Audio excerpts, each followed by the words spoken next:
Morning students, मैं Renu ma'am. आज हम करेंगे क्लास 6 का चैप्टर नंबर 8 संज्ञा। कल हमने किया था हमारा शब्द भंडार, आज हम करेंगे चैप्टर नंबर 8 संज्ञा। ये हिंदी व्याकरण का आपका चैप्टर है। चलो करते हैं। सबसे पहले है संज्ञा। संज्ञा की परिभाषा है किसी व्यक्ति, प्राणी, वस्तु, स्थान और भाव के नाम को संज्ञा कहते हैं। संज्ञा क्या है? किसी व्यक्ति, वस्तु, स्थान या भाव के नाम को संज्ञा कहते हैं। तो संज्ञा का अर्थ है नाम।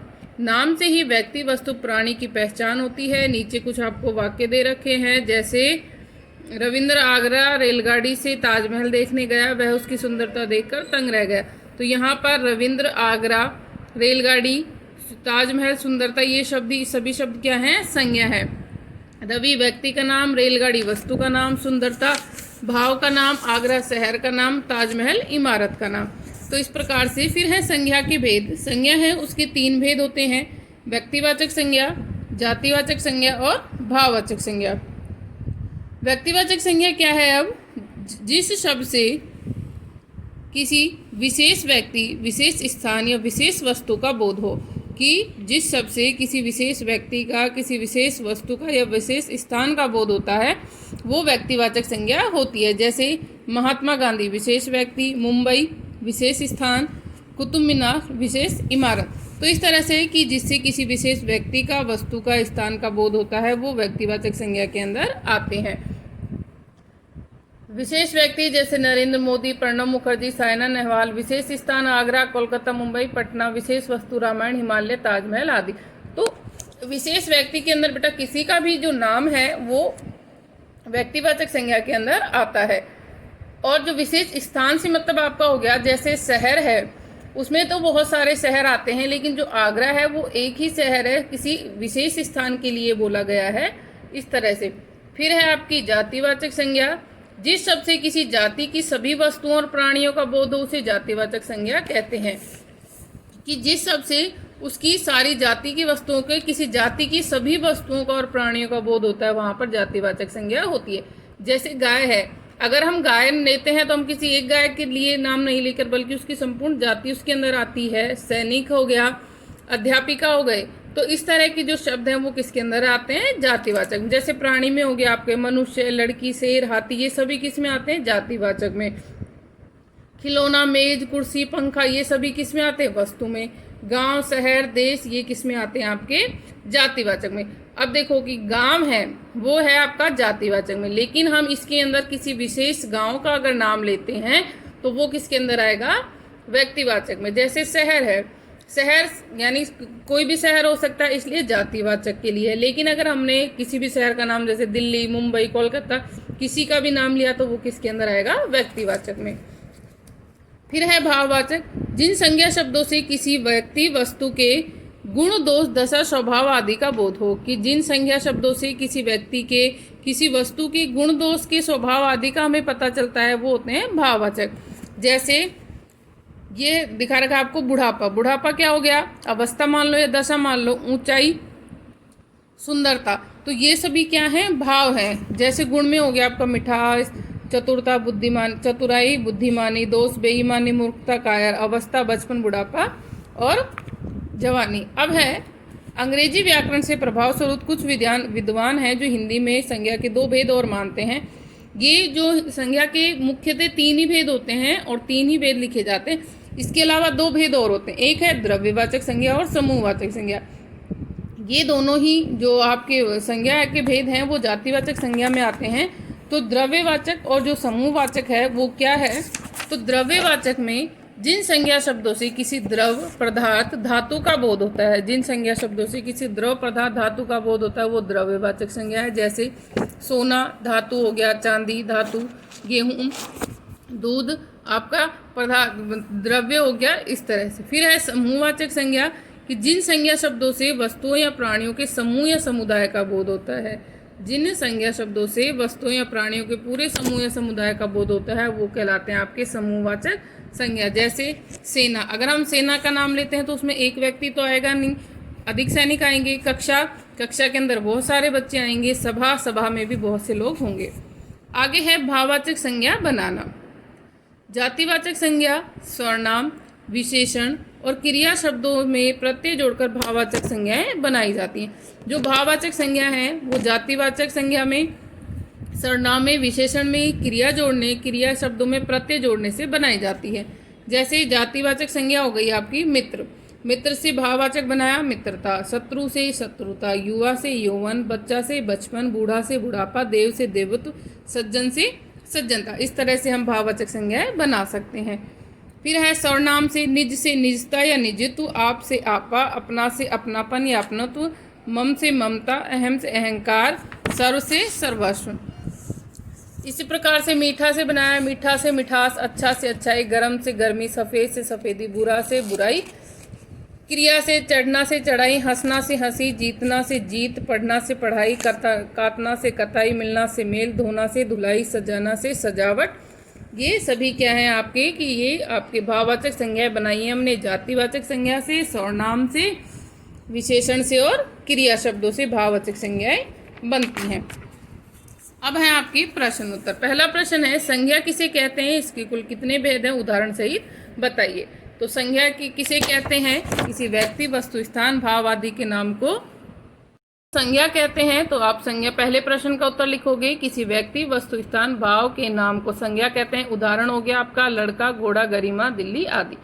फिर भेद पूछे कि कितने भेद हैं, तो संज्ञा के मुख्यतः 3 भेद हैं, व्यक्तिवाचक संज्ञा, जातिवाचक और भाववाचक। और ये इनके उदाहरण हैं, व्यक्तिवाचक में राम और गंगा, जातिवाचक में शेर, आदमी, और भाववाचक में बचपन और बुढ़ापा। हमारा व्यक्तिवाचक संज्ञा और जातिवाचक संज्ञा में अंतर स्पष्ट कीजिए कि व्यक्तिवाचक और जातिवाचक में क्या अंतर है। तो दूसरे प्रश्न का उत्तर है आपका व्यक्तिवाचक और जातिवाचक में अंतर। व्यक्तिवाचक संज्ञा जिन संज्ञा शब्द से किसी एक विशेष व्यक्ति, विशेष स्थान, विशेष वस्तु के नाम का बोध हो उसे व्यक्तिवाचक संज्ञा कहते हैं, जैसे राम, गंगा आदि। जातिवाचक संज्ञा जिस संज्ञा शब्द पद से किसी वर्ग, जाति के सभी प्राणियों या स्थानों का बोध हो उसे जातिवाचक संज्ञा कहते हैं, जैसे आदमी, शेर आदि। अब यहाँ पर आपको नेक्स्ट क्वेश्चन है आपका, निम्नलिखित संज्ञा शब्दों को सही शीर्षक वाले बॉक्स में लिखिए। यहाँ पर आपको कुछ शब्द दे रखे हैं और यहाँ पर आपकी जो संज्ञा के 5 भेद हैं उनके बॉक्स बना रखे हैं। तो आपको जो शब्द जिस संज्ञा के भेद का है आपको उसमें लिखना है। जैसे लाल किला है, लाल किला किस में आएगा बेटा, व्यक्तिवाचक में। लाल किला किस में आएगा, व्यक्तिवाचक में। नेक्स्ट है आपका शहर, शहर किस में आएगा, जातिवाचक में। मेज है वो किस में आएगा, जातिवाचक में। टोली है, टोली किस में आएगा आपका, समुदायवाचक में। पुस्तक किस में आएगा आपका, जातिवाचक में। कोलकाता किस में आएगा, व्यक्तिवाचक में। आगरा व्यक्तिवाचक में। तेल है वो किस में आएगा आपका, द्रव्यवाचक में। ईमानदारी किस में आएगा आपका, भाववाचक में। तो इस तरह से आपको ये सभी इनके बॉक्स में लिखने हैं। कर लोगे आप अच्छे से। बुढ़ापा क्या हो गया, भाववाचक हो गया। अक्षर धवल, ये सभी ये नाम हो गए अक्षर धवल, ये आप किस में लिखोगे, व्यक्तिवाचक में। कक्षा किस में हो गई आपकी, समूहवाचक में। सेना समूहवाचक में। तो इस तरह से आपको ये सभी इन बॉक्स के अंदर लिखने हैं। नेक्स्ट है आपका, नीचे लिखे अनुच्छेद को पढ़िए और उसमें आए संज्ञा शब्दों के नीचे रेखा खींचिए। कि यहाँ पर अब आपको एक अनुच्छेद दे रखा है, इसके अंदर आपको जो जो संज्ञा शब्द है उसके नीचे अंडरलाइन करनी है। तो यहाँ पर ये अनुच्छेद है, मेरा मित्र मुंबई जा रहा है। तो इसमें संज्ञा शब्द क्या हो गया बेटा, मुंबई। उसका नाम रमेश है, रमेश।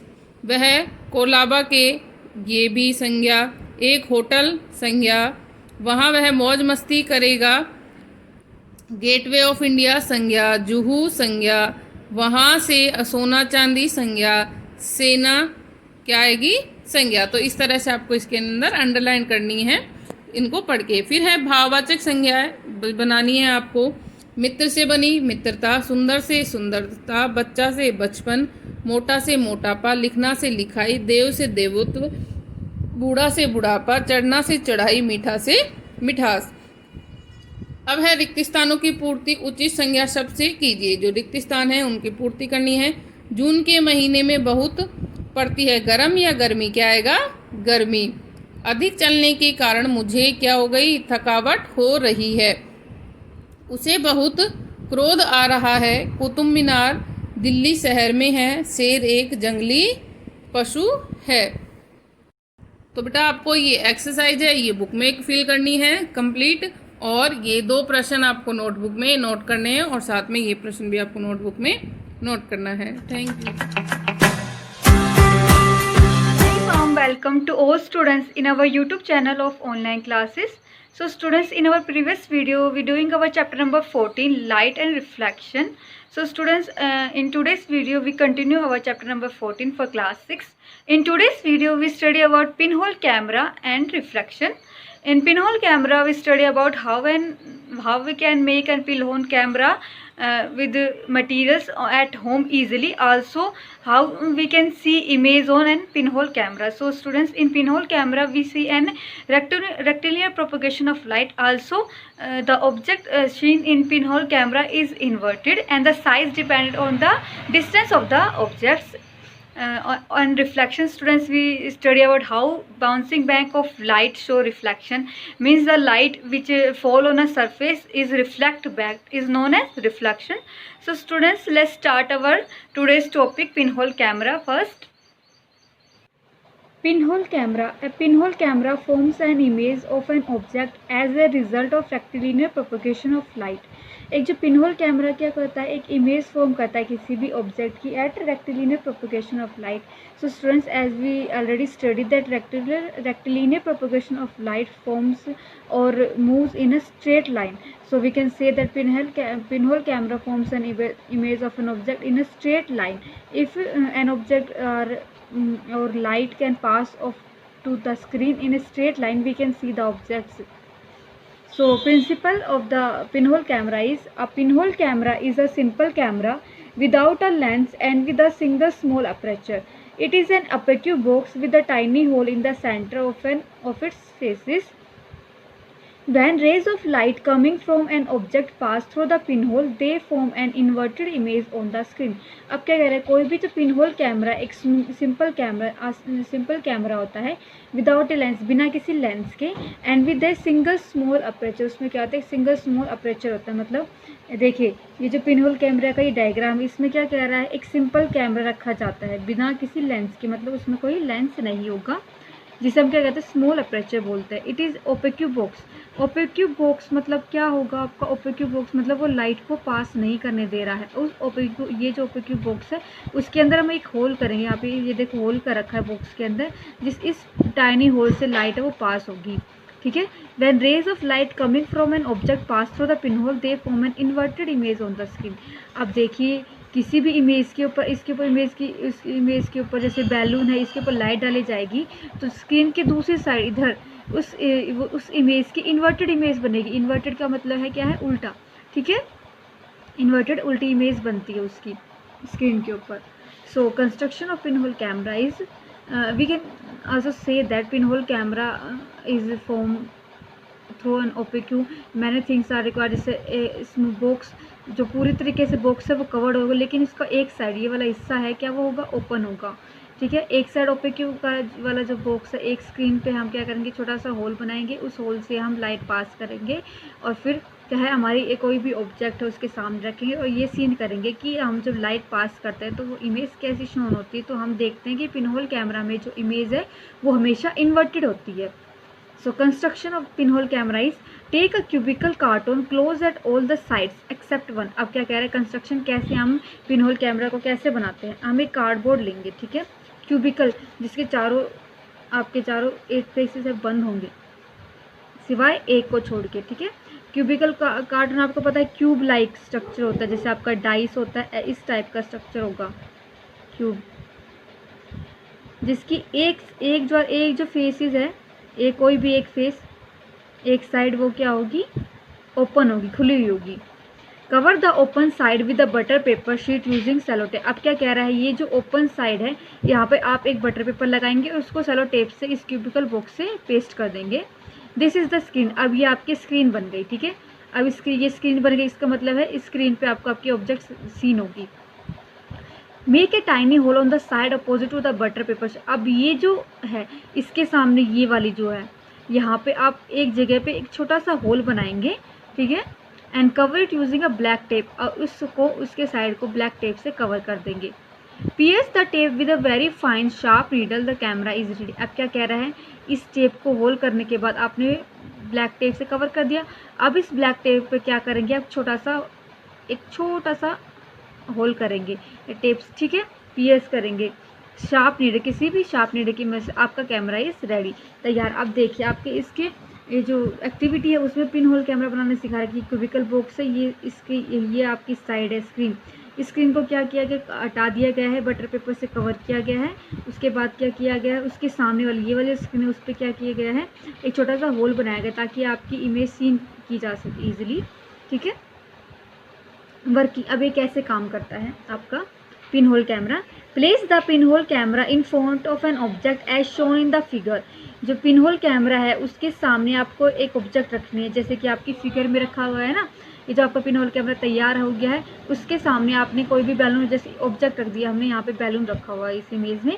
तो अभी क्या कर रहे हैं, the light rays from the object travelling to the pin hole.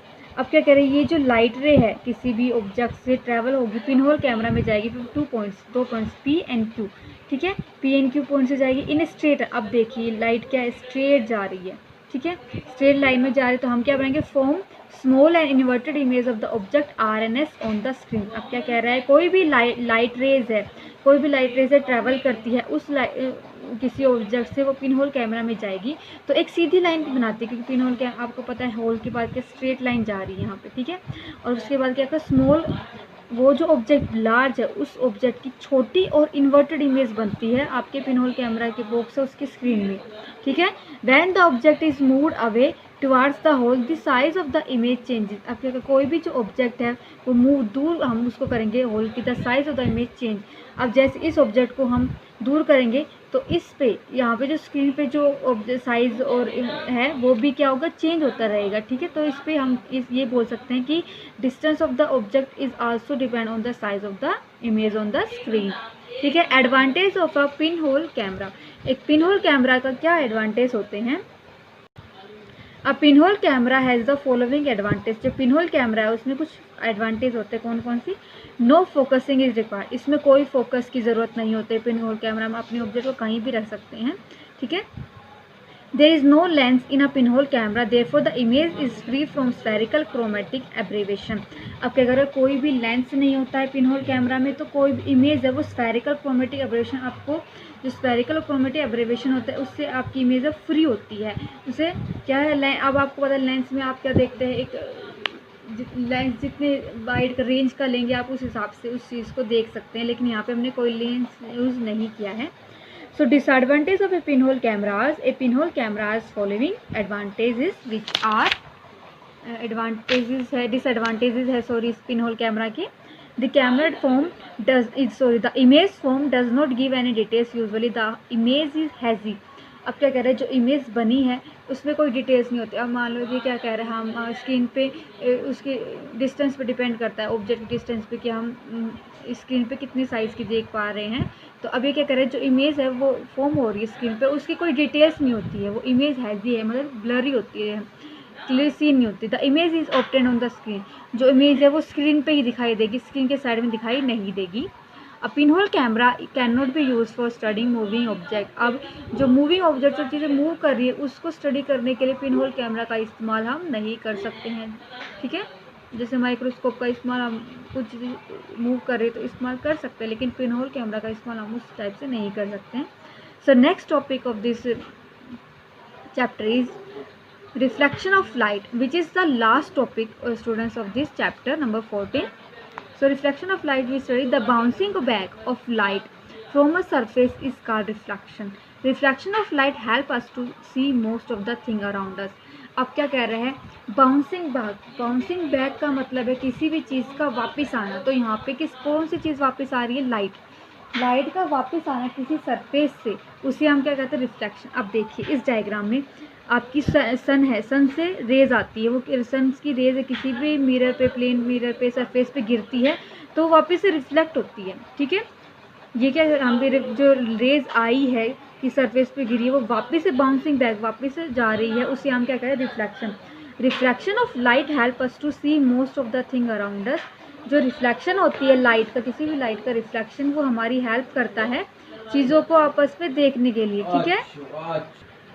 The ray of light falling on the surface of an object is called incident ray, and the ray of light that comes back after reflection is called reflected ray.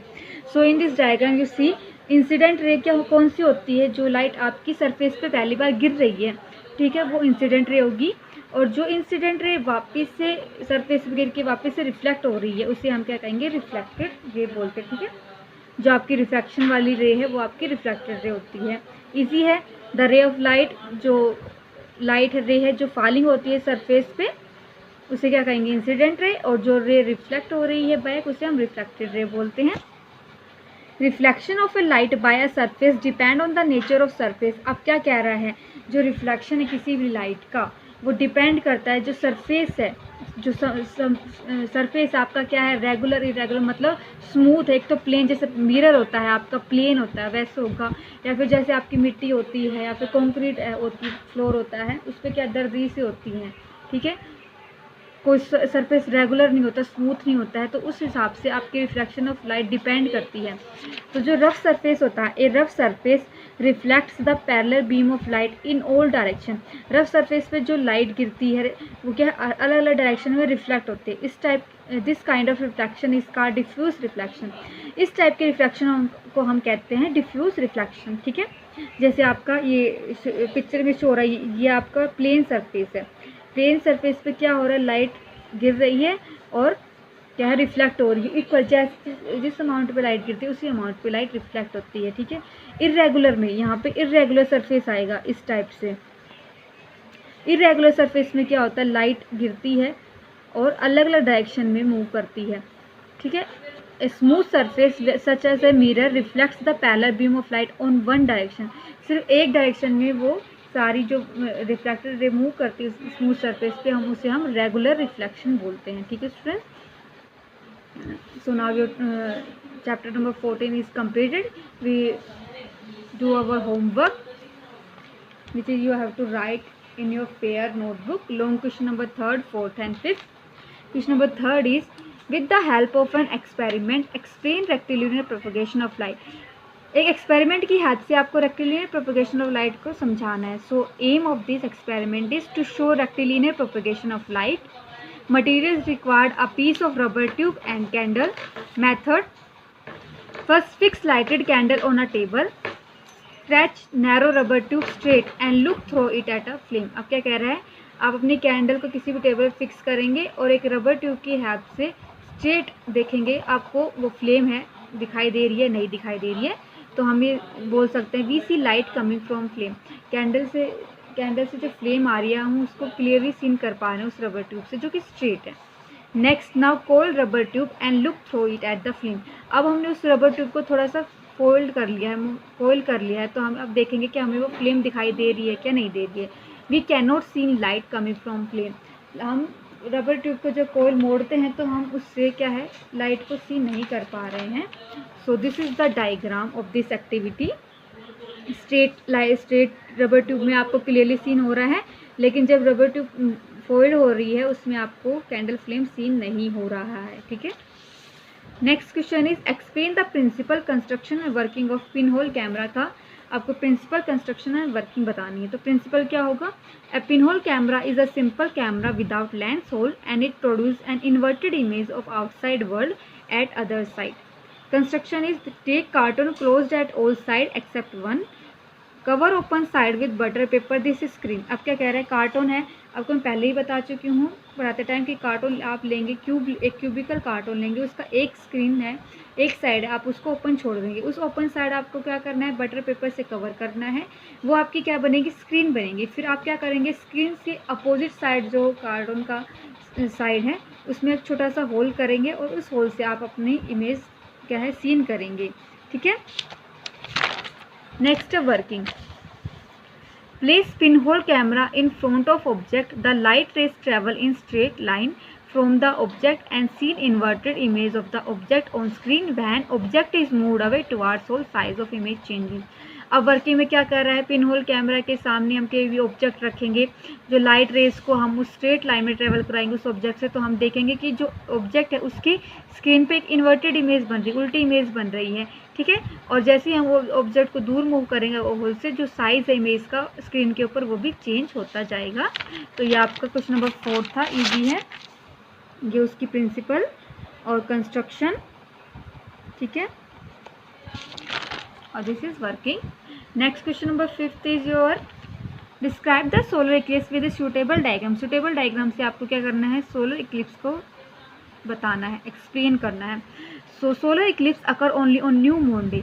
जो solar eclipse है सिर्फ new moon day के वाले दिन अकर होता है। ये तभी होता है जब आपका मून है वो किसके बीच में, अर्थ और सन के बीच में आता है। And shadow of moon falls on earth, और मून की जो परछाई वो अर्थ पे गिरती है। इजीली क्या मतलब है, आपका सन और मून के आपका सन और अर्थ के बीच में मून चांद आ जाता है और चांद की परछाई अर्थ पर गिरती है, तो सोलर इक्लिप्स फॉर्म होता है। Region on earth where sun is completely block experience total solar eclipse. Region where sunlight is block partially experience partial solar eclipse. अब क्या कह रहे हैं, अर्थ के ऊपर अगर सन की कम्प्लीटली ब्लॉक है, रेज ब्लॉक हो रही, किरणें ब्लॉक हो रही, तो हम उसे टोटल सोलर इक्लिप्स बोलते हैं। लेकिन कुछ सनलाइट है वो कुछ आपकी अर्थ पर गिर रही है, तो हम उसे बोलेंगे पार्शियल सोलर इक्लिप्स, ठीक है, समझ में आया। So this is the diagram which is already present in your book of solar eclipse. Okay students, that's it for today students. Thank you for listening.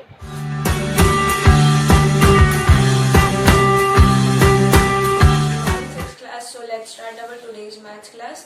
In the previous class we completed our chapter number 5 and do some basic definitions of exercise of chapter 6 also. So let's start our chapter number 6, which is write each in decimal point. Decimal point क्या था, हमारे पास simply एक point, before that we have whole numbers और after that we have points में हमारे पास क्या थी, decimal points थे, decimal points के बाद decimal values थी, ठीक है। तो एग्जाम्पल यहाँ पे क्या है हमारे पास 9 point, मतलब यहाँ पे 9 तो point और ये क्या है हमारे पास decimal point, और इसके बाद values को हम क्या लिखते हैं, 1 टर्म्स की उसमें लिखते हैं। जैसे यहाँ पे क्या है 8, 5 और 9, तो 8, 5 और 9, ठीक है। इसको प्रोनाउंस कैसे करते हैं हम, अगर हमें इसको वो करना होगा तो 9.859, ठीक है। Next one is 36. 36 is the whole number, then point, ठीक है, this is the decimal point, then 3, 4 and 8, 3, 4 and 8, ठीक है। In the next one we have 52. तो first of 52 point,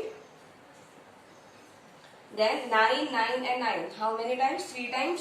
So 9, 9 and 9. ठीक है. In the next one 624. 624 then point और उसके बाद क्या है 0.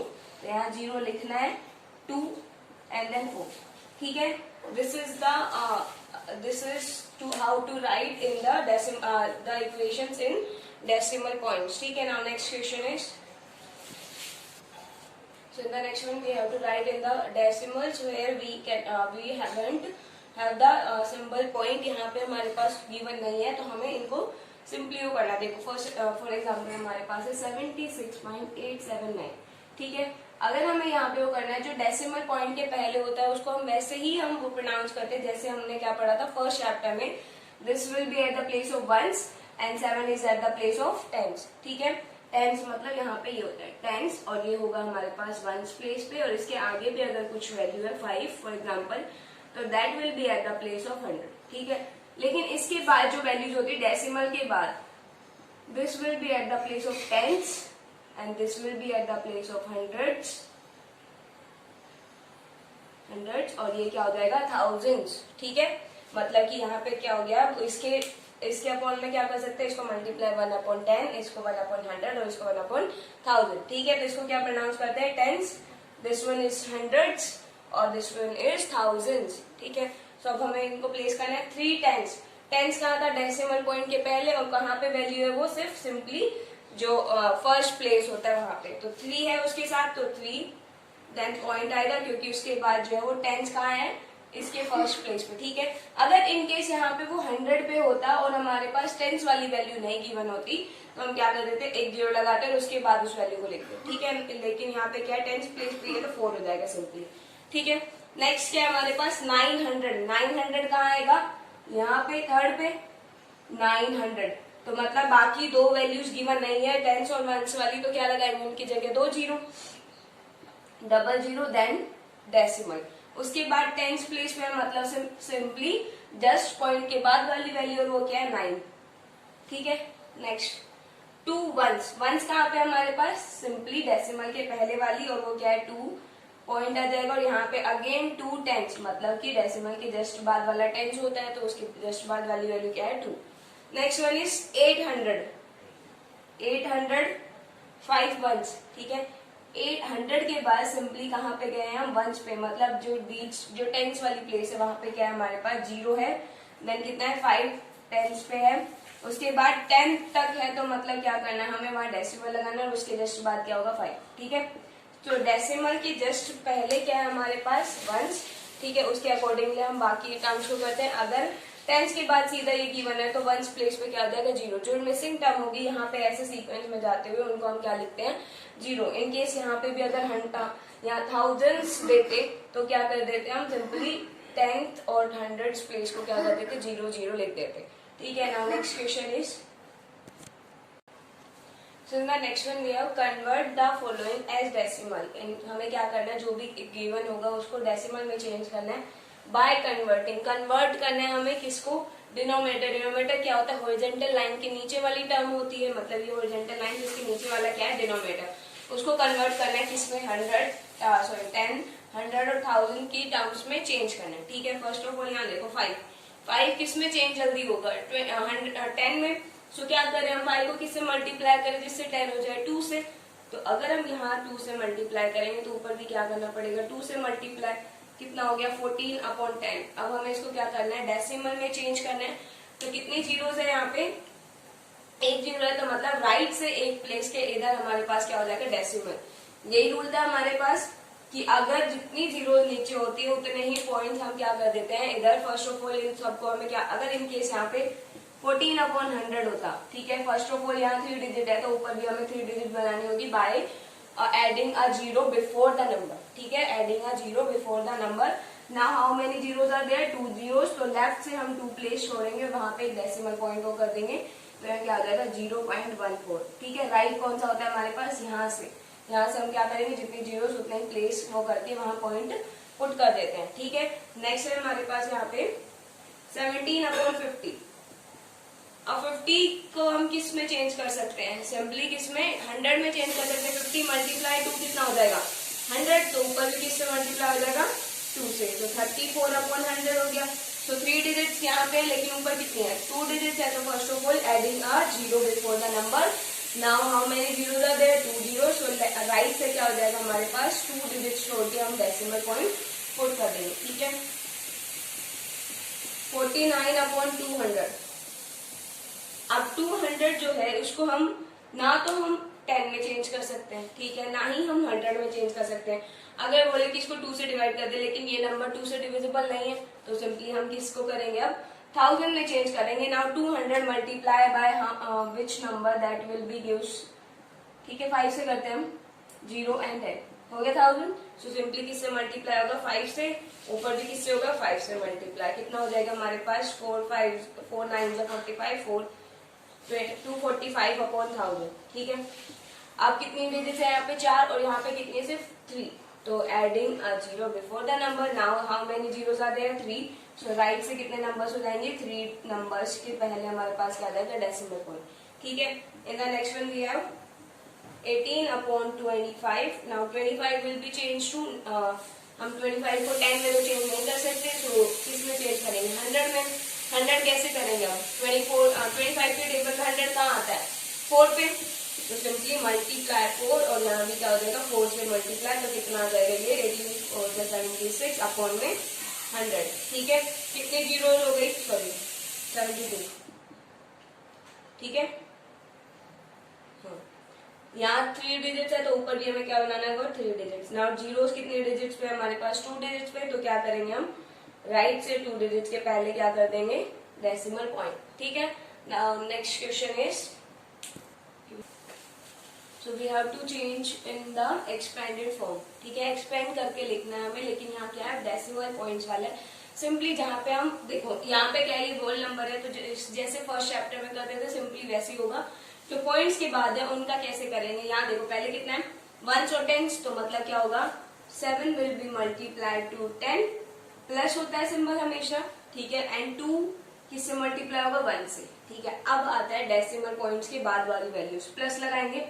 जो फर्स्ट टर्म में कितना है, 4 को मल्टीप्लाई करेंगे 1/10 से। ठीक है, आगे टर्म क्या है, 9, plus sign again, 9 will be multiplied to 1/100, plus sign and 2 next term है, तो 2 मल्टीप्लाई विद 1/1000। ठीक है, जो होल नंबर मतलब डेसिमल पॉइंट के जो पहले जो इधर है साइड, वो नंबर क्या होते हैं हमारे पास, जैसे हमने फर्स्ट चैप्टर में करे थे, सिंपली 1s और 10s। So this will be multiplied to 10 and this second will be multiplied to 1. ठीक है, now decimal points के बाद वाली values 4 will be multiplied to 1/10 because ये कौन सी प्लेस पे हमारे पास, टेंस, और टेंस कौन सा होता है, 1/10। This will be at the place of hundreds, so this so 1/100 से मल्टीप्लाई करेंगे, और ये क्या है, thousands, so किससे मल्टीप्लाई करेंगे इसको, 1/1000 से। ठीक है,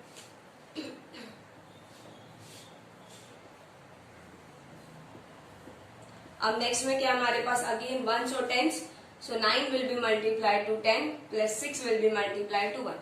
ठीक है, ये तो हमारे पास वही टर्म होगी। नाउ प्लस कितना पॉइंट क्या है नंबर यहाँ पे, 0, so 0 will be multiplied to 1/10 plus next term is 9 will be multiplied to 1/100 plus 2 will be multiplied to 1/1000। ठीक है, थर्ड वन इज 854.829। ठीक है, अब क्या हो जाएगा हमारे पास यहाँ पे 1s, 10s और 100, तो 8 will be at the place of 100, so multiply with 100, plus 5 is at the place of 10, so multiply with 10, plus 4 is at the place of 1, so multiply with 1। ठीक है, पॉइंट है, तो उसके बाद वाली वैल्यूज क्या हो जाएगी, 8 को हम मल्टीप्लाई करेंगे 1/10 से, plus 2 will B multiply two 1/100 and 9 will B multiply two 1/1000। ठीक है, 374.605, इसको आपको खुद ट्राई करना है, सेम लाइक थर्ड पार्ट। ठीक है, so now student, that is all for today. I hope you got all the content that I taught you today. Thank you, have a nice day.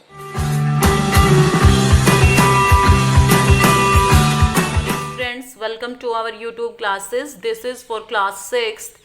In previous class, we have completed our 4th chapter of history in reading, and today we do our short question answer of this chapter because we completed the exercise in previous classes. Now, let we continue our class with the first short question. Why is the Indus Valley civilization also referred to as the Harappan civilization? कि जो Indus valley civilisation है, सिंधु घाटी सभ्यता है, उसको हड़प्पन सभ्यता भी क्यों कहते हैं, या हड़प्पन सभ्यता के नाम से क्यों जानी जाती है। The Indus valley civilization also referred to as the Harappan civilization because Harappa is the first site which was discovered in it.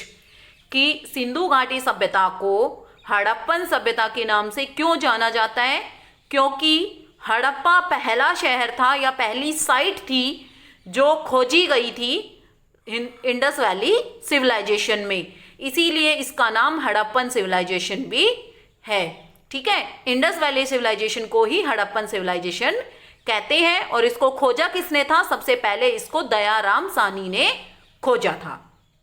Second question, state the significance of the great bath. कि ग्रेट बाथ के बारे में बताना है, जो महान स्नानागार होते हैं उनके बारे में हमें बताना है। तो हमने डिटेल में पढ़ा था, the great bath is the name given to a huge public tank at Mohenjodaro. कि जो ग्रेट बाथ है वो नाम दिया गया है एक ह्यूज, एक बड़े पब्लिक टैंक को, जो लोगों का एक टैंक है बड़ा मोहनजोदारो में, जो स्नान करने के लिए यूज होता था।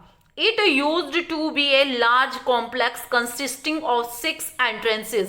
इसके अंदर क्या थे, 6 जो प्रवेश द्वार थे, ए सेंट्रल बाथिंग पूल, बीच में एक बाथिंग नहाने के लिए एक पूल था, जैसा इस टाइम में पूल होता है ना, ऐसा वहां पे नहाने के लिए बीच में बनाया गया था, एंड ए वेल, और एक कुआं था, कुएं से फ्रेश वाटर इस पूल में आता रहता था, और 6 एंट्रेंसेस थे इसमें, ठीक है। तो क्या है, ग्रेट बाथ क्या है, एक ह्यूज पब्लिक टैंक है जिसको नेम दिया गया है ग्रेट बाथ, मोहनजोदारो के टाइम पे था ये, और इसके अंदर 6 लार्ज कॉम्प्लेक्स हैं, एंट्रेंसेस हैं, ए सेंट्रल बाथिंग पूल है, और ए वेल है। Now our third question is explain how towns emerged in the Indus valley civilisation, कि हमें बताना है कि सिंधु घाटी सभ्यता में टाउन्स मतलब कि किस प्रकार के थे, वहाँ पे कैसी सभ्यता थी, या कैसी वहाँ की मतलब कि टाउन्स किस प्रकार के थे। The towns of Indus valley civilization were well developed as urban centres, कि जो इंडस वैली सिविलाइजेशन है उसके टाउन्स वेल डेवलप्ड थे, जो शहरों में जो शहर होते हैं ना उनकी तरह वेल डेवलप्ड थे।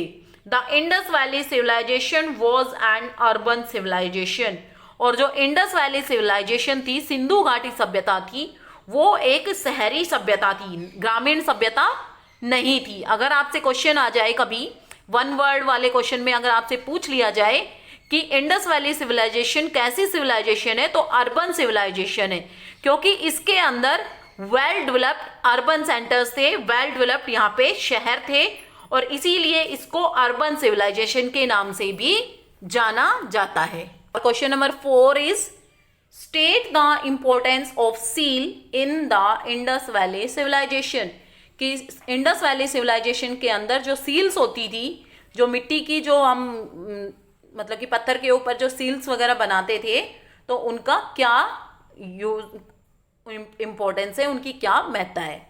The seals provide valuable information about the life and culture of the Indus valley people, कि ये जो सील्स हैं ये हमें बहुत ही महत्वपूर्ण इंफॉर्मेशन देती हैं जीवन और संस्कृति किसकी, इंडस वैली पीपल्स की सिंधु घाटी लोगों की। ये बहुत ही इम्पोर्टेंट उनके जीवन और उनकी संस्कृति के ऊपर बहुत ही महत्वपूर्ण इंफॉर्मेशन देती हैं कि वो लोग कैसा जीवन जीते थे, ठीक है, किन की पूजा करते थे, कैसे कपड़े पहनते थे, क्या यूज़ करते थे, क्या खाते थे, तो सारी चीज़ें इनके ऊपर प्रोवाइड हैं, उनकी कैसी संस्कृति थी, तो सब कुछ इन सील्स के ऊपर अवेलेबल है। Next question is state the evidence which suggest that the Indus valley people had attend A high level of perfection in metallurgy, कि हमें बताना है, हमें वो एविडेंस बताने हैं जिससे हम ये प्रूफ कर सकें कि जो सिंधु घाटी लोग थे, सिंधु घाटी के लोग थे, उनका जो मेटल्स के चीज़ें बनाने में वो परफेक्ट थे, एक हाई लेवल परफेक्शन था उनके अंदर, ठीक है। हमें कुछ उदाहरण देने हैं, हमें कुछ साक्ष्य प्रस्तुत करने हैं, एग्जाम्पल नहीं, सॉरी, हमें एविडेंस देने हैं, हमें कुछ प्रूफ देने हैं, ठीक है। जब हम अपनी कोई बात रखना चाहते हैं तो हमसे पूछा जाता है ना कि आपके पास कोई एविडेंस है, तो एविडेंस का मतलब क्या होता है, सबूत। तो हमें कुछ ऐसे एविडेंस देने हैं जो प्रूफ कर सकें कि जो सिंधु घाटी सभ्यता के लोग थे वो परफेक्ट थे मेटल से चीजें बनाने में। The sculptures of the bronze figure of A dancing girl, कि एक स्कल्पचर, एक मूर्ति ब्रॉन्ज की जो एक डांसिंग गर्ल की है, ठीक है। पहला तो एविडेंस ये है कि उनके टाइम की हमें क्या मिली है, एक मूर्ति मिली है, एक ब्रॉन्ज की मूर्ति मिली है डांसिंग गर्ल की, ये यहाँ पे गर्ल लिखा हुआ है, ठीक है। सेकंड है the priest king whose arm band, कि एक किंग, एक जो धार्मिक राजा है जिसके हाथ बैंड है, मुड़े हुए हैं, and wears an embroidered shawl around him, और एक जो राजा है, धार्मिक राजा है जिसके हाथ मुड़े हुए हैं और जिसने एक एम्ब्रॉयड शॉल पहना हुआ है अपने हाथों के, मतलब कि चारों तरफ से उसने एक शॉल से अपने आप को ढका हुआ है। तो ये दो जो मूर्तियां मिली हैं, एक तो sculpture of bronze figure of dancing girl और दूसरा the sculpture of the priest king. ठीक है, तो अब देखो एक व्यक्ति है जिसने हाथ बैंड किए हुए हैं। उस टाइम में जब कोई टेक्नोलॉजी नहीं थी तो लोग इतनी सुंदर सुंदर मूर्तियां बनाते थे, तो उससे क्या प्रूफ होता है कि उन लोगों के अंदर हाई परफेक्शन था मेटलर्जी बनाने के लिए। ठीक है, कि जो मेटल की मूर्तियां थी या जो मेटल के जो मूर्तियां बनाते थे उनमें वो परफेक्ट थे। Our next question is how did the historian conclude that the Harappan had trade relation with other countries. कि जो इतिहासकार हैं वो कैसे निष्कर्ष निकालते हैं कि जो हड़प्पन लोग हैं उनका व्यापार बाहरी देशों से भी था। तो हमें जो भी जानकारियाँ मिली है वो इतिहासकारों ने दी है, जो भी खोजा है वो इतिहासकारों ने खोजा है। तो वो अब पूछ रहा है, क्वेश्चन हमसे ये है कि इतिहासकार इस निष्कर्ष पे कैसे पहुंचे कि हड़प्पन जो लोग थे, इंडस वैली सिविलाइजेशन के जो लोग थे, उनका बाहरी कंट्रीज से भी ट्रेड था, व्यापार था। Answer is the discovery of seals in Mesopotamia. Mesopotamia के अंदर सील्स का मिलना, और मेसोपोटामिया को आज के टाइम में क्या कहते हैं, इराक कहते हैं। पर्सिया को ईरान कहते हैं। And Afghanistan stands the proof of trade relations with other countries. कि मेसोपोटामिया इराक में, पर्सिया ईरान में और अफगानिस्तान में मूर्तियों, इन सील्स का मिलना क्या करता है, प्रूफ देता है हमें कि भारत के या इंडस वैली सिविलाइजेशन के या हड़प्पन सिविलाइजेशन के अदर कंट्रीज के साथ रिलेशन थे। ठीक है, कि दूसरे देशों के, अगर हमारे देश की कोई चीज है, अगर वो हमें विदेश में मिलती है, ठीक है, हमारे यहाँ की कोई चीज फेमस चीज है, ये सील्स यहाँ की फेमस चीजें थी, ठीक है, तो इनको ये ट्रेड के रूप में यूज करते थे। और ये चीजें जब हमें विदेशों में मिली, कहाँ पे मिली, मेसोपोटामिया, MESOPOTAMIA, मेसोपोटामिया, जिसको आज के टाइम में क्या कहते हैं, इराक कहते हैं। बेटा ये कंट्रीज के नेम याद करने हैं आपको, Mesopotamia Iraq, PERSIA Persia Iran, Persia को क्या कहते हैं आज के टाइम में, ईरान कहते हैं। एंड अफगानिस्तान, ये सारे हमारे कंट्री से लगते हुए देश हैं। ठीक है, AFGHANISTAN अफगानिस्तान। पाकिस्तान का नाम किस लिए नहीं आया, बांग्लादेश का नाम किस लिए नहीं आया, क्योंकि ये देश पहले भारत के अंदर ही मिले हुए थे, तो इन देशों के नाम नहीं आए। जब अपना देश 1947 में आजाद हुआ, उसके बाद पाकिस्तान बनाए, उसके बाद बांग्लादेश बनाए, तो इसीलिए जो अफगानिस्तान था, ईरान था, इराक था, ये अपनी कंट्री से लगते हुए देश है, तो उन देशों के नाम यहाँ पे आए हैं। तो इन देशों के अंदर शील्ड्स का मिलना जो ये प्रूफ करता है कि भारत के रिलेशंस दूसरी कंट्री के साथ थे। I hope students you understand all these questions very well. We do the long question in our next class. Thank you. Have a nice day. Welcome to our YouTube channel. This is for class 6th. Students, as you all know, in previous video we completed with the email writing. We had completed with 3 questions. Now we are going to start with the next topic, that is notice. Now today I will tell you the format of notice. Now I will tell you the format of notice. How we are going to write it down, the notice. Notice is writing in the notebooks. And notice किस लिए काम आता है, देखो notice हम क्या करते हैं जब और किसी भी ऑर्गेनाइजेशन में लिख सकते हैं, किसी भी ऑर्गेनाइजेशन में लिख सकते हैं। जब हमें किसी को कोई इम्पोर्टेंट नोटिस या किसी को इम्पोर्टेंट खबर वो बताना है तो उसके बारे में, तो हम एक नोटिस लिखकर और हर जगह पेस्ट कर सकते हैं और वो वहाँ से पढ़ सकते हैं। तो नोटिस हमें इस चीज़ में काम आता है। Now format is how we are going to write the notice. First of all make a box, this is the most important thing. And notice is of 5 marks. Notice 5 marks contain करता है और ये according to the format change होता है कि 1 marks का आपका format होगा। फॉर्मेट में सबसे पहले आपका बॉक्स बनेगा, बॉक्स के अकॉर्डिंग आप सबसे पहले लिखेंगे नेम ऑफ द ऑर्गेनाइजेशन। अगर आप स्कूल में लिख रहे हैं तो name of the school, name of the organisation.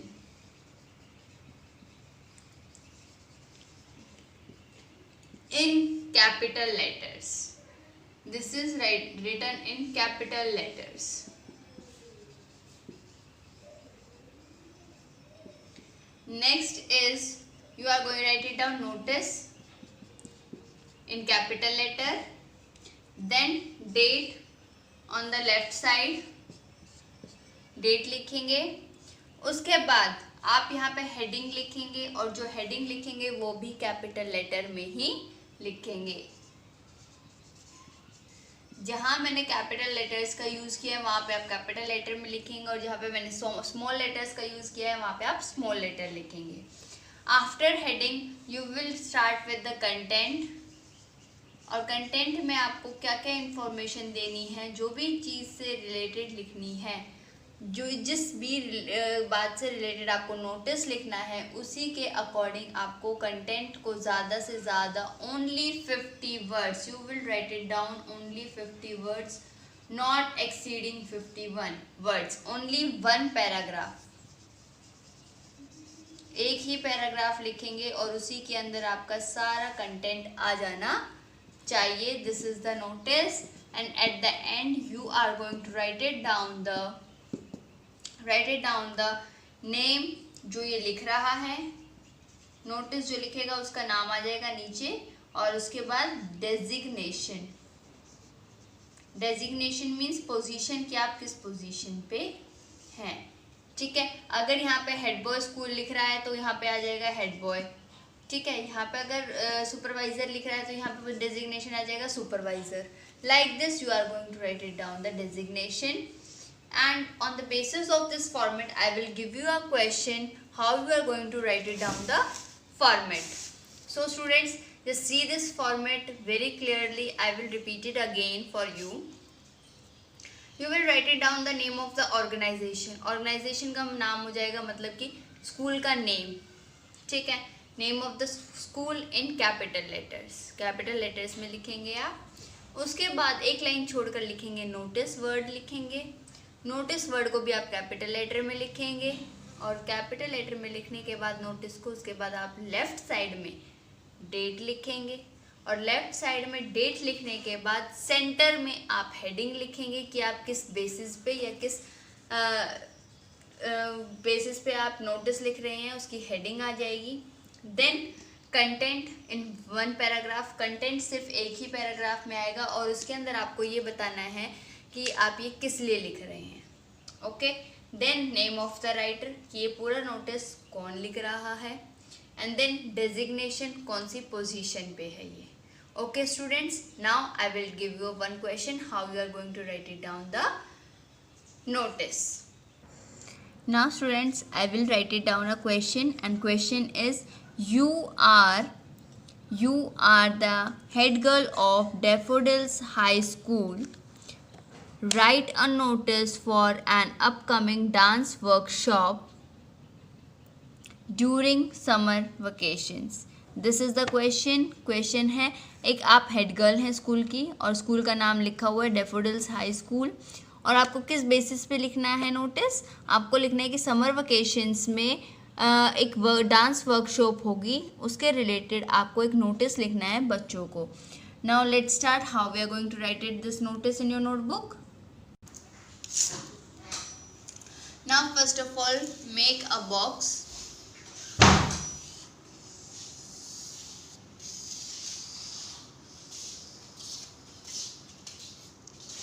और सेंटर में लिखेंगे daffodils.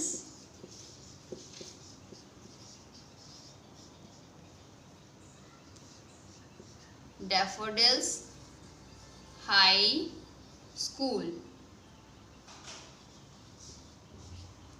And then notice in capital letter, as you all know I am writing in capital letter. Then date, आज की डेट लिखेंगे अगस्त 20, अगस्त जो भी डेट है 20XX. ओके, उसके बाद हेडिंग लिखेंगे dance workshop. Dance workshop.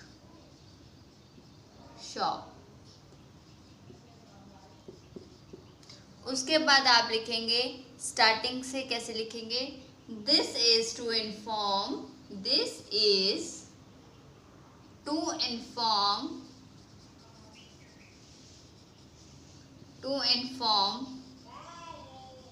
that the school is, this is to inform that the school is conducting a dance workshop from 20 May to 25 May। ये हमारी समर वेकेशन का टाइमिंग है और इसके अंदर हमारी जो रिहर्सल्स होंगी वो इसी के दौरान होंगी। The best trainers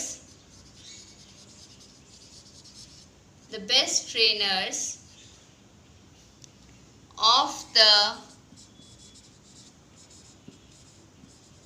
Ashle Lobo dance troupe will be facilitating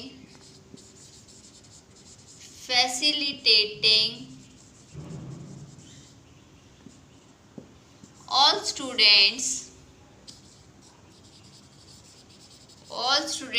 are eligible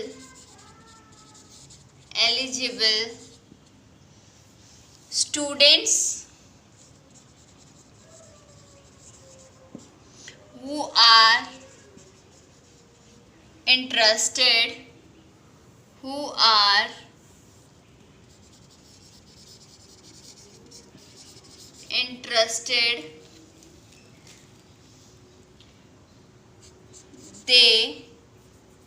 may contact undersigned.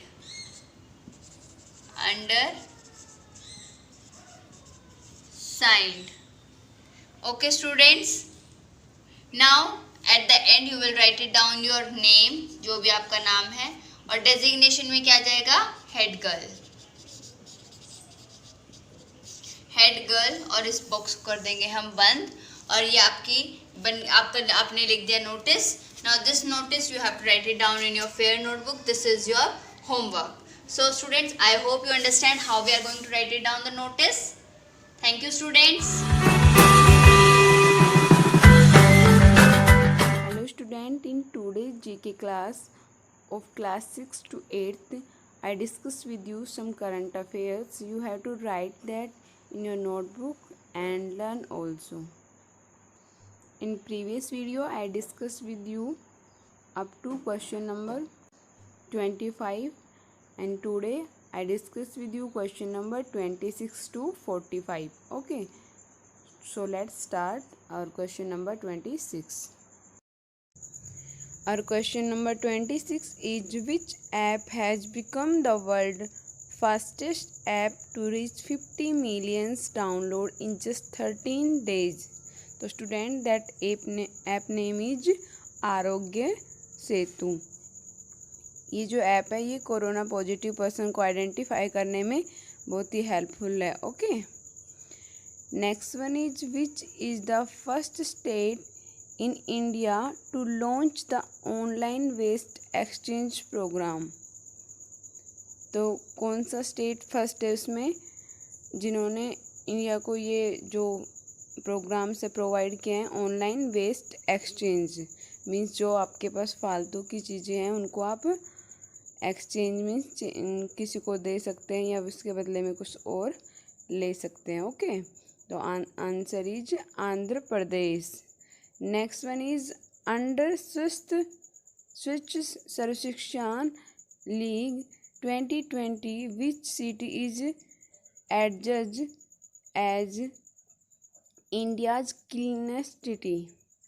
तो सबसे साफ़ सुथरा जो सिटी है उसमें कौन आया है जो स्वच्छ भारत में है? Answer is Jamshedpur. Next one is, who become the first Indian to receive Richard Dawkin awards?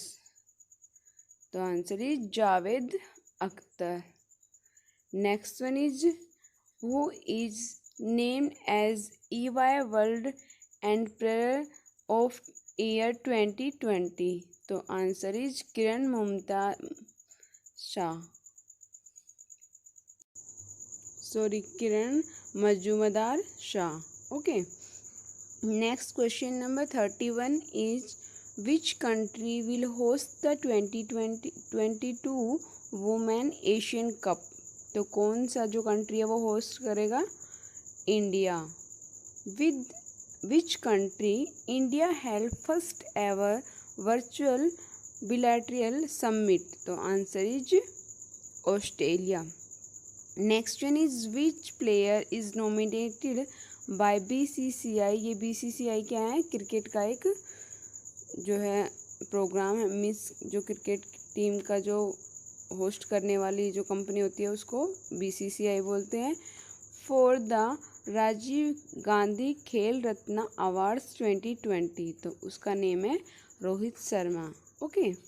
Next one is who has been appointed as the new CEO and MD of Wipro? Student, Wipro एक IT कंपनी है जो international level तक है, means top जो IT company है उनमें आती है विप्रो. उसके CEO और MD कौन अपॉइंट हुए हैं? Thierry Delaporte. Okay. Next one is who has been appointed as the director general of sports authority of India? Director general के पोस्ट को बोलते हैं DG. जैसे मैनेजिंग डायरेक्टर होता है MD. रिसेंटली और director sir take this post managing director. इसी तरह डायरेक्टर जनरल क्या होता है? DG of sports authority of India SAI. Answer is Sandeep Mukund Pradhan. Okay.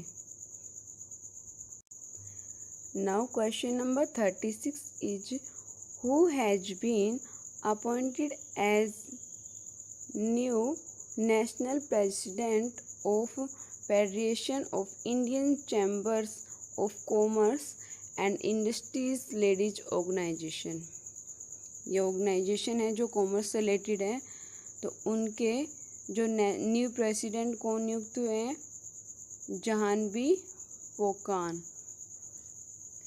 Next one is who has been appointed as the new chairman of National Bank for Agriculture and Rural Development NABARD? तो answer is Govinda राजुला चिनलाला. तो ये क्या नियुक्त हुए हैं? Chairman of national bank of agriculture. इसमें जो farmers होते हैं उनको लोन वगैरह मिलता है उनकी जो ज़मीन होती है उसके अकॉर्डिंग. और रूरल मीन्स जो ग्रामीण क्षेत्र के लोग होते हैं उनके डेवलपमेंट के लिए जो बैंक बनाए जाते हैं, जिससे जो फार्मर क्रेडिट कार्ड बनते हैं, किसान क्रेडिट कार्ड, तो इसी तरह के बैंक होते हैं वो प्रोवाइड करते हैं ये facility. Next one is who has been appointed as the new president of Indian Steel Association ISA? Answer is Dilip Oman. Next one is who has been appointed as the new managing director of Jammu and Kashmir Bank? जो J&K bank है उनके managing director कौन appoint हुए हैं? Zubair Iqbal. Okay, ये एक मुस्लिम है. तो student you have to learn all that question. Our next question is who has been appointed as the new chief of Central Board of Secondary Education? CBSE जो हमारा board है, आपका स्कूल भी CBSE बोर्ड है. You are already studying in CBSE board, तो आपको पता होना चाहिए इन चीज़ों के बारे में कि उसके न्यू चीफ कौन अपॉइंट हुए हैं? Manoj Ahuja. Next one is who has been appointed as director on central board of reserve bank of India. तो स्टूडेंट आरबीआई के जो डायरेक्टर है वो कौन अपॉइंट हुए हैं? Tarun Bajaj. Okay, next one is who has been reappointed. Reappointed का मतलब होता है दोबारा से वही पोस्ट उसी पर्सन को मिलना। Okay, as the chairperson of parliament's public accounts committee. Parliament's होता है संसद, और हमारा संसद कहाँ पे है? न्यू दिल्ली में। तो इस कमेटी में जो चेयरपर्सन है वो रीअपॉइंटेड, दोबारा से उन्हीं को वही पोस्ट मिली है। तो answer is Adhir Ranjan Chowdhury. Next question is who has been appointed as the new chief executive officer CEO of the Indian banks association IBA। तो answer is Sunil Mehta. CEO होता है चीफ एग्जीक्यूटिव ऑफिसर। आपसे इसकी फुल फॉर्म भी ask कर सकते हैं exam में। Okay, now question number 44 is who has been appointed as the director of national book trust. तो नेशनल बुक ट्रस्ट के जो डायरेक्टर है वो कौन अपॉइंट हुए हैं? Yuvraj Malik. And question number 45 is who has been awarded the merit young scientist award 2019। ये किसको मिला था? शख्या सिंघा सैन। तो स्टूडेंट आज की इस वीडियो में हम क्वेश्चन नंबर 45 तक करेंगे। आपको ये सभी questions right in your notebook and learn also for your exam. Thank you, have a nice day.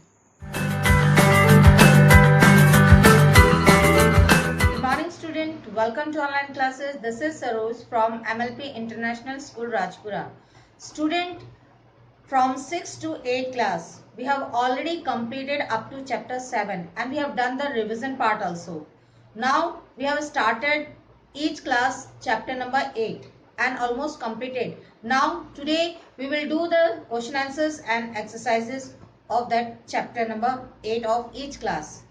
Let us start.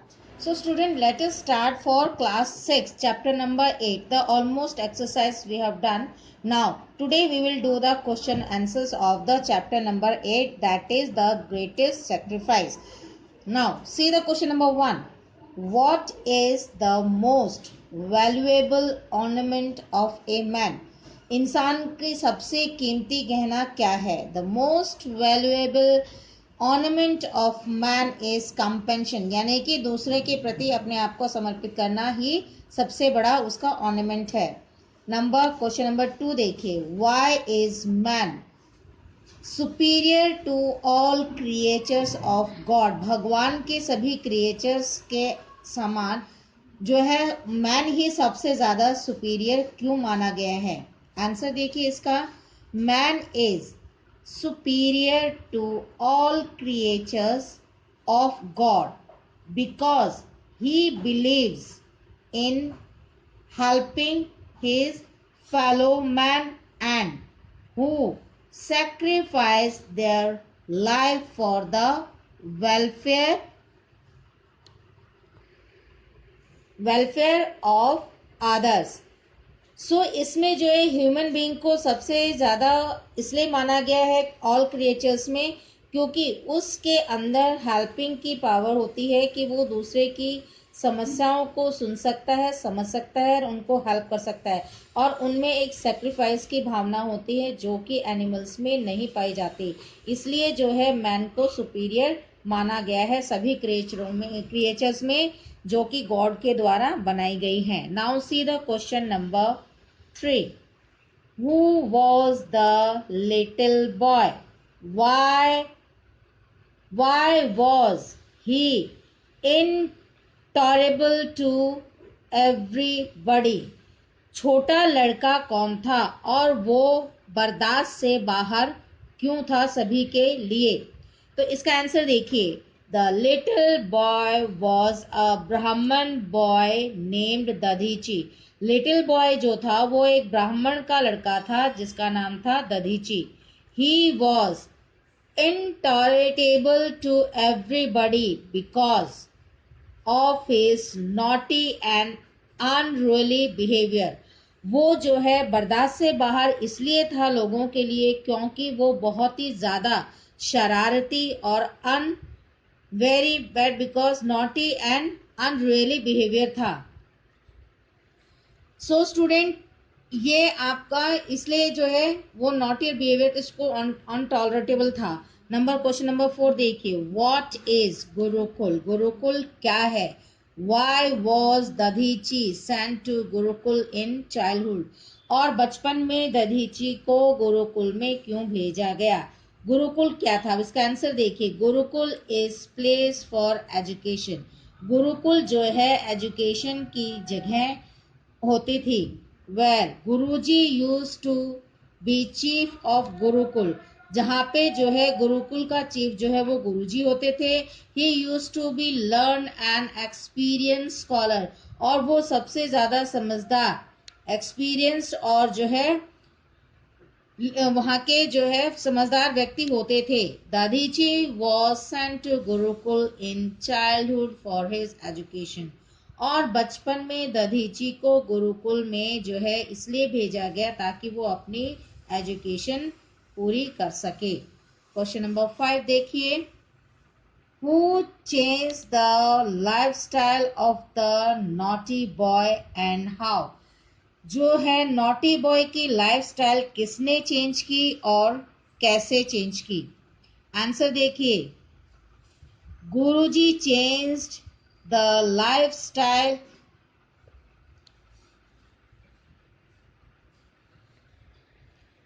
of the naughty boy by asking him in the same way he react with others how he will feel if it happened with him.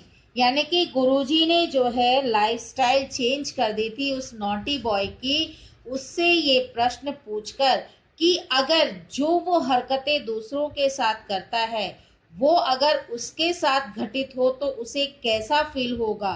ये जब उसको पूछा गया तो ही realise कि जो है दूसरों को कैसा फील होता है. तो ऐसा जो है क्वेश्चन पुटअप करके उस नॉटी बॉय से ही उनको रियलाइज करवाया और उसमें ये चेंजेस आए. नंबर 6 देखिए. How did Dadhichi acquire against divine strength in his stone? यानी कि दधीची ने जो है अपने स्टोन में अपने बोन्स में वो जो है दिव्य शक्ति कैसे प्राप्त की? इसका आंसर देखिए. Dadhichi acquired great divine strength in his bone because of yoga practice and penances. यानी कि उसने जो है अपने बोन को दिव्य शक्ति कैसे अपना प्राप्त की? क्योंकि उसकी जो है एक तो योगा प्रैक्टिस थी और उसका जो है अपने लॉर्ड शिवा के प्रति जो है अटूट जो है विश्वास था. एंड ये पेंसी यानी कि योगाभ्यास और मेडिटेशन ध्यानमग्न होना, उससे वजह से उसने जो है ये चीजें पाई थी. नंबर 7 देखिए. How was Batrasura killed? Batrasura जो है कैसे मारा गया था? Batrasura was killed by the weapon made by the bone of the great sacrifice of Maharshi Dadhichi. यानी कि बत्रासुर को मारा गया था उस औजार से जो कि बोन्स से बना था. सेक्रीफाइस महर्षि दधीची की, यानी कि दधीची की बोन से बनी हुई जो है वेपन से बत्रासुर का वध किया गया था. नाउ अब ये जो 2 क्वेश्चंस हैं ये आपका है think and answer the question. ये इसी क्वेश्चन में है तो it is at a different part of the things. जब इसका क्वेश्चन 1 देखिए. Selfish man is no better than an animal. यानी कि सेल्फिश जो मैन होता है वो किसी जानवर से कम नहीं होता है. Elaborate the statement. इस स्टेटमेंट को आप सिद्ध कीजिए, बताइए. So answer of this question is a selfish man is no better than an animal. This line tells us about the selfish man. Those think about themselves and never try to think and help other for mankind. Thus they have compared with an animal because they only think about them. It means जो selfish man होता है वो जो है बिल्कुल जो है जानवर की तरह होता है। ये लाइनें इस पे इसलिए बताई गई है क्योंकि सेल्फिश जो बंदा होता है, मैन होता है, वो सिर्फ अपने फायदे और अपने बारे में सोचता है और वो कभी भी ये कोशिश नहीं करता कि वो दूसरों की हेल्प करे या दूसरों के बारे में सोचे। और इस तरह से उसे जो है कंपेयर किया गया है एनिमल्स के, बिकॉज एनिमल्स भी हैं वो most of them they think about themselves, वो सिर्फ अपने बारे में सोचते हैं ना कि दूसरों के बारे में। नंबर सेकंड देखिए, Batrasura the king of the asura was invincible in a battle. Why was it so? Explain it on the basis of the story. यानी कि बत्रासुर को जो है वो कोई उसे हरा नहीं सकता था बैटल में, यानी कि लड़ाई में। ऐसा क्यों था? ये जो है आपको स्टोरी के आधार पर, in the basis of story, आपको ये एक्सप्लेन करना है। इसका आंसर देखिए, Batrasur the king of the asura, Batrasur जो कि राजा था, चीफ था इसका असुरों का, was invincible in a battle, उसको बिल्कुल भी नहीं हराया जा सकता था लड़ाई में। क्योंकि because of his great devotion to lord Shiva, क्योंकि उसका अटूट विश्वास था भगवान शिव पर। he had obtained a boon from him that nobody would be able to defeat him in the battle, क्योंकि उसने जो है तपस्या करके भगवान जो है शिव से ये वरदान पाया था कि उसे कोई भी हरा नहीं सकता लड़ाई में। So it was difficult for devas to defeat the asura, इस वरदान की वजह से देवताओं के लिए उसको हराना बहुत ही डिफिकल्ट था। सो स्टूडेंट, अब ये वीडियो यहीं तक मैं आपको बताने वाली हूँ, और बाकी जब हम एक्सरसाइज हैं और इसमें 1-2 एक्सरसाइज बचती है वो नेक्स्ट वीक हम करें, नेक्स्ट वीडियो में करेंगे। So student, what you have to do, you have to just like the video, share it, subscribe the channel और बेल आइकन पे क्लिक करना ना भूलें। Thank you, take care and bye.